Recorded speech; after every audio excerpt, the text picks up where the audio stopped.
Welcome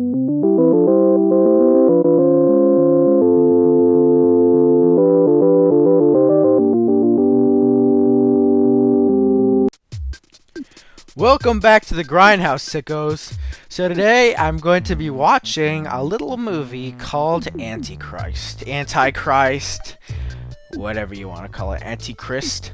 Anyways, this is a pretty well-known disturbing movie. But is it really disturbing? Apart from one scene that I won't be talking about yet, I haven't heard that it's that disturbing. But let's get to it. Hi, sickos. So, I just finished watching Antichrist. And I actually enjoyed this movie. It's like if Hereditary was directed by Ruggero Deodato. It's just like, you have to see it for yourself. But in case you don't want to see it for yourself, let me describe it. So, one of the things you need to know is that this movie stars Willem Dafoe. Yeah, the Spider-Man Willem Dafoe. Green Goblin.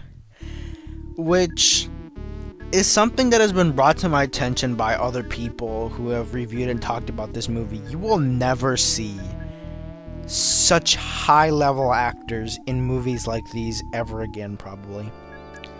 Like, this movie on Willem's career is like anything. It's unlike anything any other high-level actor has done in their life.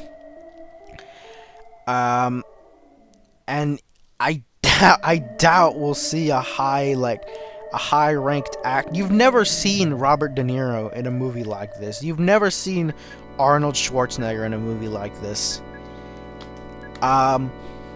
So, let's talk about the movie. I'm gonna give a short synopsis and then my thoughts.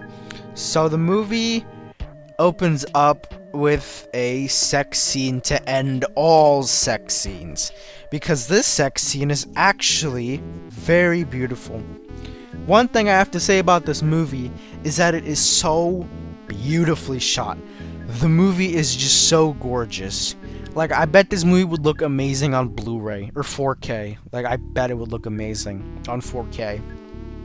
But I doubt we'll ever... I don't know if 4K exists, but if it doesn't, I doubt we'll ever get one anytime soon.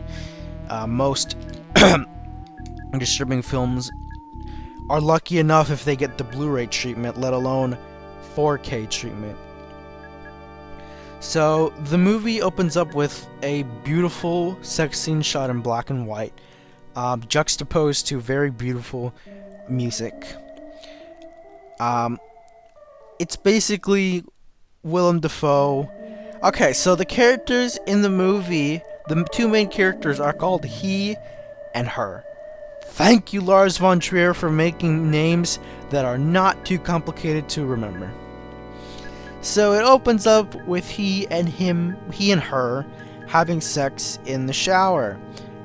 They then, this sex scene is very explicit. Like, there's one shot, you can literally see their pores. Like, literally. So they take it to the laundry room, and then they take it to the bedroom. So let me just tell you, these guys do it anywhere. They probably might even do it in the forest. Anyways, we later find out in that same scene that they have a child. The child, who is named Nick, gets out of his crib, since they're having the loudest sex in the entire universe. They literally can't hear him getting out of his crib, opening the baby gate, walking into their room. Mind you, all this whole scene is shot in black and white, which makes it even more beautiful. Like, if it was shot in color, it probably wouldn't be as gorgeous. One of the greatest movie openings I've ever seen in my entire life. And Nick notices that the window's open, so he climbs up onto the table, he climbs up onto a chair, climbs up onto a table that is next to the window, and he falls out of the window and lands right on the pavement in the freezing cold winter as snow pours onto him, and his little bunny toy lands right beside him. I think it was a bunny toy. It was either a bunny or it was a bear. I can't remember. Now, this movie has four freaking chapters. The first chapter is grief. The next scene is of Willem Dafoe. Why do I keep saying that? It's of the funeral. And he and her are walking beside the casket. He is crying, and she actually faints and lands on the ground. And the next scene shows her in the hospital. He comes into the room and asks her how she's doing. She says, we've already talked about this. He then goes on to tell her about how she's taking too much medication, which is being prescribed by some guy named Wayne, who you never really see any other characters in this movie besides these two. She tells him that why can't he accept the fact that somebody else can be smarter than him. And then we actually find out that he is a therapist. And he thinks what he should do is he should treat her for her grief. She thinks that her grief is abnormal. He thinks otherwise. He thinks that the grief is completely normal. And you may start to realize a small strain in their relationship, which I don't know if the strain was on before the death of Nick, because it never shows anything before his death. But it's probably the death that set in motion their somewhat toxic relationship. Toxic is an understatement. Thinking about what happens next, or later on. And she remembers someone telling her that therapists should not treat their family members, which I can kind of understand why. But he tells her that if anyone knows more than her, it's him. So, later on, in their home, he gets a letter in the mail. He opens the letter, but we don't see what's in it. He just places it. He didn't even open it. He just placed it in the coat pocket of his jacket. Later on, we see that she is hyperventilating because, I'm pretty sure grief does that. She's been crying a lot. She's been accusing him of not spending enough time with him. She's kind of guilt-tripping him throughout the first few scenes, telling him stuff like, oh, the last summer, you never spent enough time with me, you never spent enough time with Nick, and that was his last summer. Another thing, I'm surprised how well he is taking the death of his son, because I know the death of a child, especially if it's your child, is no easy matter to just get over it. It probably has something to do with the fact that he's a therapist and he doesn't want to make the grief worse for her, and that this means he's actually trying to help her. But I don't know. Anyways, after accusing him of being neglectful, the day after that, in bed, she starts hyperventilating, and he teaches her how to breathe, which is basically holding your breath in for 5 seconds and then breathing it out.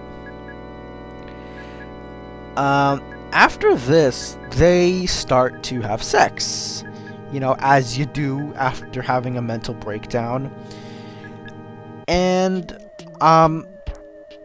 he tells her that they should not have sex because it distracts her from her healing process, which I guess is true. But she just ignores him, and for some reason they have a tickle war for some reason. No, before that little tickle war, there was a point where she was in the bathroom, and he had also taught her about exposure, which is exposing yourself naked to your fears, I think. I don't know. This movie is really psychological, and it's very smart. And as you all know, I'm not smart. Anyways, after that, she starts to have a panic attack in the bathroom. She's on the ground, she's curled up, crying.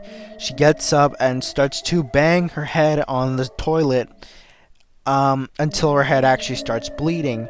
He comes in and pulls her back into the bed and gets her to breathe again. And then they start talking about stuff, and then they start having that little war. She tries to have sex with him, but she stops him. And then she lifts up his shirt and actually bites his nipple for some reason. I guess it's foreshadowing. The next day, he sets up some little things, which one of the things he sets up is a little journal, a little book, and he asks her to think about her biggest fears. She can't think of any. So he decides to ask her about what places she's scared of. Okay, so I just realized the scene where... never mind. You guys watch the freaking movie on f.movies.com. That's where I watch all my movies. Anyways, he asks her what places she's afraid of. She thinks about it and she says the woods. He asks her what in particular scares her about the woods. She says everything scares her about the woods. So what does he do? He decides they are going to go to the woods of Eden, which is actually where she had taken Nick to just write her book, because she wanted to write it alone with him. Without him. She wanted to write it alone with Nick, or just have Nick as her company and have him not be with them. So he decides to take her to the Eden Woods to, I guess, face her fears. On the train to the garden, there's actually a lot of I know the movie's called Antichrist, but there's actually a lot of Christianity in it, or probably Catholicism, if that's how you say it. I don't know, man. And he tells her to close her eyes and think about the woods, and she actually has visions in her head. She's walking through the woods, and she's walking over a bridge, and she's walking to the same cabin that she was in with her trip with Nick. He tells her not to go in there, and instead to lay on the grass and become one with the forest, and to turn green, and she actually does turn green. When they get to the forest, he and her are just walking around, and she says she's tired, so she wants to lay down, and she does lay down. And he goes away. I can't remember what he went to do. Oh yeah, I remember. He comes across a deer, and the deer stares at him, and then he stares at the deer, and then the deer turns around, and it has a undeveloped fetus of a fawn, which is a baby deer, sticking out of its bum, and it's just hanging there, and it runs away, and the fetus just flops around. Its head is poking out. I obviously can't show it because, well, YouTube. So he just acts like he didn't see anything and went back. They come across the same bridge that she's looking at in her dream, and she's too scared to cross it normally, so she just runs. She just runs past it. Eventually, they make it to the cabin, and she sits down. I think she sat down in just a little random area, and she sees a baby chick fall out of a tree, land on the ground, and begin to be eaten by ants. This obviously triggers her, and she begins to cry. So he decides to just take her inside the house and let her sleep. He sleeps with her. And that night, acorns start to fall onto the house, the roof house, or the house of the roof, or the roof of the house. And she says that it happens. It's the stupid acorns. And the next morning he wakes up. I think they had sex. Yeah, they had sex again for the millionth time. Excuse me. I just eat a lot before my videos. I had chicken before watching the movie, so yeah. So the next morning, he had his hand out the window, so he woke up with a whole bunch of bloated ticks on his hands, which cannot be too pleasant waking up with a bunch of ticks on your hands. So he takes them off, and he decides to put. So they had a little chart, and he comes to the conclusion that she's afraid of nature. So he decides to make a little exercise for her, which is he places her on a stone and tells her to walk to another stone, which is very hard for her considering the fact that she's afraid. She's like mortified of grass, and she does it, and it's a good thing because, I guess it's one step to overcoming her fear of the forest. Later on that night, he decides to take the note out of the pocket of his jacket and read it. And I don't remember if it happened now or later on. I'll just say it after this. He finally gets the note out of the envelope and reads it, but we never see what it actually says. Later on, they go outside, and we see that she's actually cured of her fear. She finds a little hole in like a ditch. She finds like a little cave, a small little cave. She sticks her hand in it. She walks around the grass. She jumps into a little lake, and she says she's cured. She's acting strangely cheery that morning. She asked him how he slept. She asked him how he was feeling. And after all that, he just stares at her with like this look of doubt, to which she says, "You can never be happy for me, can you?" And she walks away. He follows her, but eventually stops when he sees something rustling in a little patch of grass. He walks over to it and moves the patches of grass and sees that it is a small orange ball of fluff. He touches it, and it has a head because it is a fox that is eating itself. It's tearing chunks of its stomach out, and its intestines are drooping out of its stomach. It looks at him, and it says, "Chaos reigns." This is where I think the second chapter had already happened, but the second chapter is pain. Now, for some reason, she's reverted back to her old, depressive self, just her old gloomy self. And he has another exercise for her, which is a role-playing exercise. Me, as a avid user of Amino, am a master of roleplay, if I do say so myself. But this roleplay is a different type of roleplay. It's therapeutic roleplay. He takes the part of nature, and she takes the part of rational thinking. He starts to tell her that the only thing nature wants to do to her is hurt her by killing her. But she says that Mr. Nature can't hurt her, and that he can't kill her. And soon she starts to talk about if nature is wanting to hurt women, I think, and he says that's exactly what I want to do. And she finds all this bogus, and that night in bed, they start to elaborate on that a little bit more.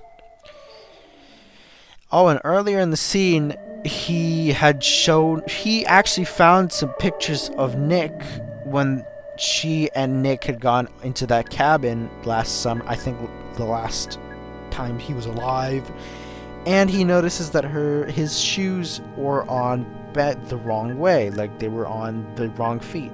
He shows it to her, and she says, "Oh, so they are. Must have slipped my mind that day." And after that whole role-playing thing, that night in bed, she was talking about how how nature, the human nature is to hurt women, but the human nature of a woman is to hurt other people. And she starts to talk about Satan, and he's obviously out of it. He's like, he thinks she's crazy. So he walks over to the window and closes it because there are acorns in there.